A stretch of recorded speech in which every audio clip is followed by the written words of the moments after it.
Hey everyone, and welcome to another episode of the GC Informer, GameCast's very own news program.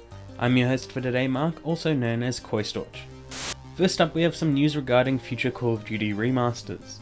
As is the case with many games these days, an Amazon listing may have spilled the beans early on a potential Call of Duty Modern Warfare 2 remaster. This seems very plausible as we saw a remaster for the first Modern Warfare recently to coincide with another major game release.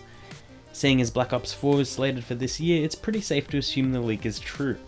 But that isn't all there was to the Amazon listing. It also noted that the remaster wouldn't include a multiplayer mode. Now, I'm also assuming this is a typo or mistranslation or something, as a Call of Duty game without its multiplayer isn't really much of a game at all. I may not be the biggest fan of Call of Duty, but I did play Modern Warfare 2, and it's not exactly the most engrossing narrative on the planet. Its multiplayer was solid, but I can't imagine the single player being released by itself.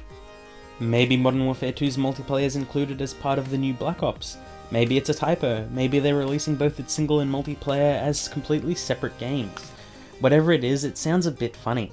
But it also has a release window set for April 30th this year, so we'll probably get confirmation sooner rather than later. Next up, THQ Nordic and Nickelodeon are teaming up to pump some nostalgia into your home consoles. Announced just recently, THQ Nordic and Nickelodeon are focused on bringing their older IPs and games to an aging or new audience.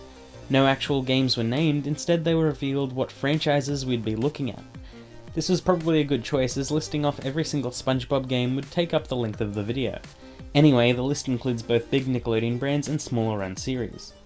The list includes Avatar: The Last Airbender, Back at the Barnyard, Cat Scratch, Danny Phantom, El Tigre, Invader Zim, Jimmy Neutron, My Life as a Teenage Robot, Rocket Power, Rocko's Modern Life, Rugrats, SpongeBob SquarePants, Tak and the Power of Juju, The Fairly Odd Parents, Ren and Stimpy, and The Wild Thornberrys.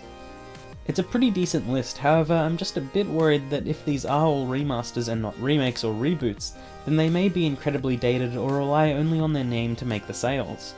I don't particularly remember any of these franchises having memorable games back on the PS2 and Game Boy Advance era, but it's something interesting to stay on the lookout for. Lastly, a new Dragon Ball phone game has been revealed. Dragon Ball Legends is a simple one-on-one fighting game that employs a card-based battle system with movement based around swipes to create a fun and cinematic experience. It looks quite good for a phone game and boasts a roster spanning every character in the world of Dragon Ball, which is cool as a fan but worrisome as a gamer, as that will lead to inevitable clone characters. There will also be at least one original character who was shown during the game's reveal trailer and was designed by Akira Toriyama himself. The game also boasts worldwide multiplayer, which is great to have right out of the gate. Pre-registration is available now, and the full game is expected to launch in summer this year for iOS and Android devices. And that's all the time we have for today's news. Don't forget to like and subscribe, and please let us know what you thought of today's topics in the comments below. If you'd like to see more from me, you can find me right here as part of the review team, or over at Arisen Culture. Until next time, bye!